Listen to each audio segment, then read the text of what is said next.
Camper Out There here with Big Gold Media. We are here at San Diego Comic-Con 2024 with Dean Devlin and Christie Burke from the show on side the Ark. 0.5 million views this first season. Huge, exciting feat for you guys. Congratulations first. Well, how's your con been so far? Well, this is my first Comic-Con. Like, amazing, exciting. I'm from Canada, and I think I never really processed what Comic-Con was. Right. And so now I'm here, I'm like, oh my gosh. Like, it's crazy, but it's like such a celebration of so many amazing shows that I myself am a fan of.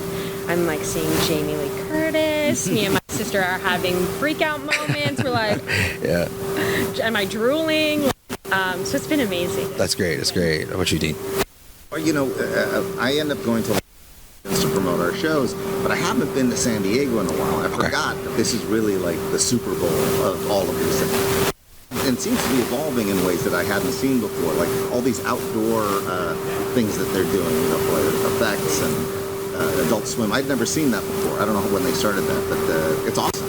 Yeah, I agree. This is obviously my first con, honestly, as well. So I'm just like you. I'm looking at all the stars as well. Yep, we're both drooling and experiencing the exact same things. Newly nerdy. I know. Yep, newly nerdy, but loving every minute of it at this point. So let's talk a little bit about your character of Lieutenant Grimes, right? How much, I guess, intake of yourself do you see in the character of Lieutenant Grimes? I think with Lieutenant Garnett, I didn't realize how much of me was actually in her. I think season 1, I was just trying to survive, much like Lieutenant Garnett. Right. And in season 2, I really felt this sense of like, oh, I know who this woman is when I put my hair in a ponytail and I do a little power kick.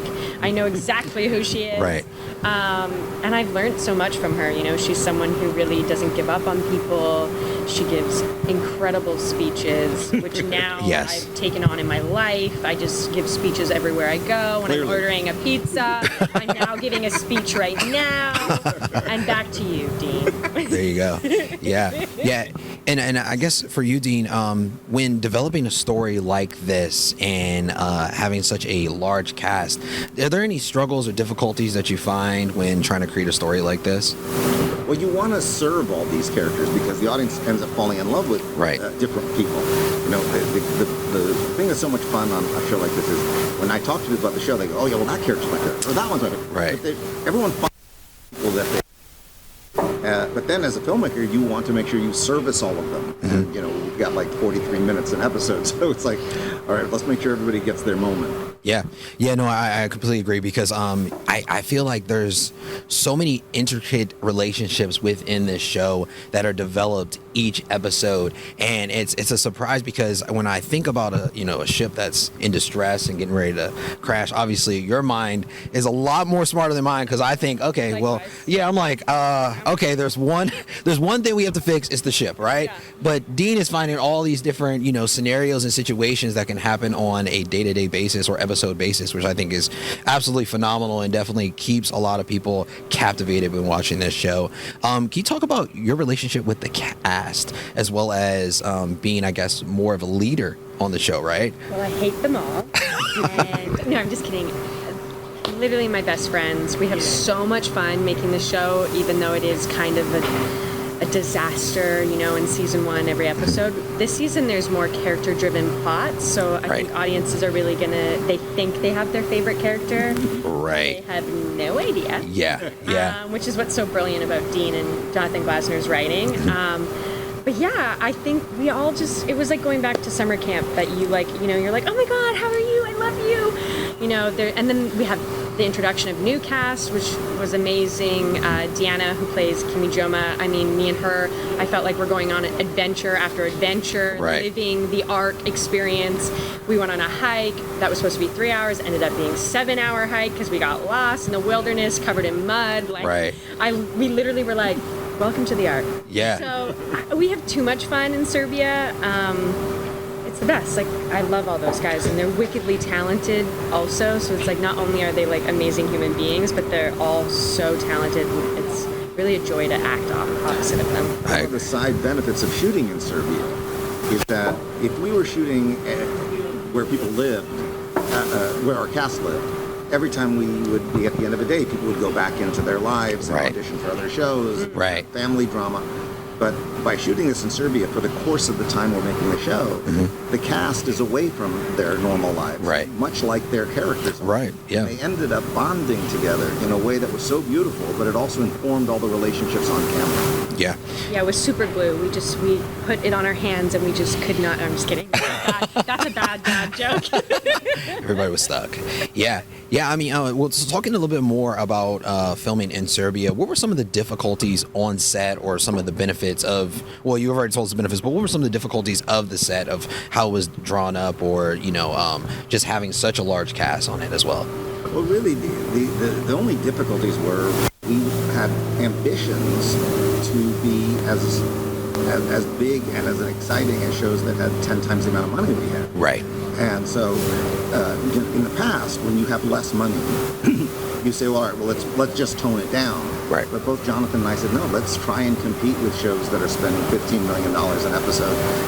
And sometimes we failed, but sometimes we really surprised people with what we were able to accomplish. And then when that was a success, then going into season 2, it's like, all right, we have to do even better now, because now we know there's 6.5 million people watching the show.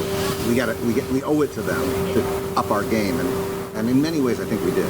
Yeah, I agree. The show definitely showcases how much you can really do if you really put your mind to it, because it definitely goes toe to toe with a lot of shows that are already out there right now. Which, you're welcome. No, seriously.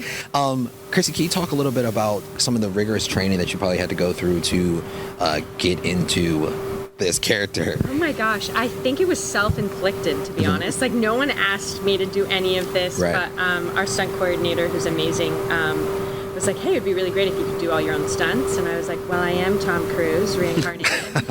So yes, I will do that. I just got in the gym. Like, genuinely, I remember him being like, our vision for season 2 is you doing a chin-up. Still can't do a chin-up, but I at least tried to be able to do one. There's just like more dynamic stunts this season, incredible fights that I think are going to be really cool to see.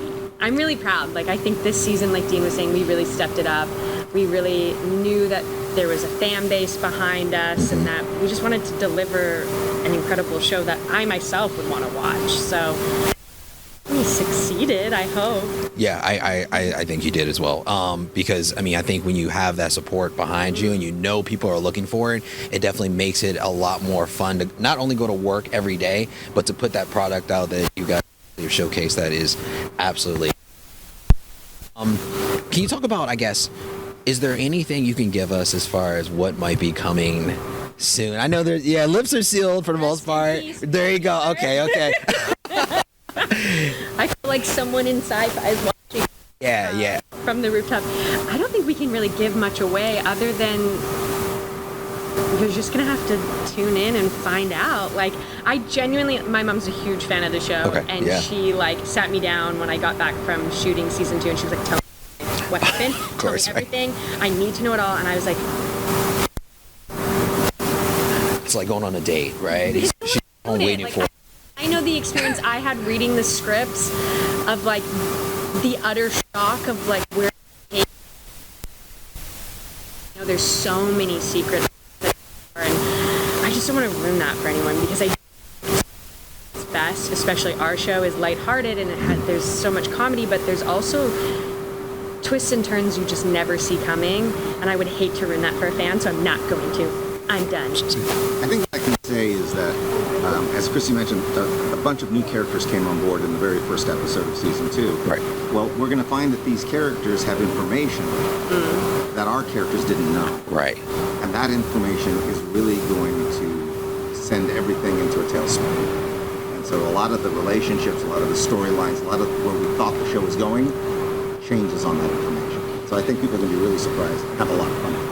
I think that's good enough a spoiler for anybody. That's going to keep people drawn in, honestly, at this point. Listen, I thank you both. I appreciate you taking the time. Everyone at home, make sure you check out on Sci-Fi the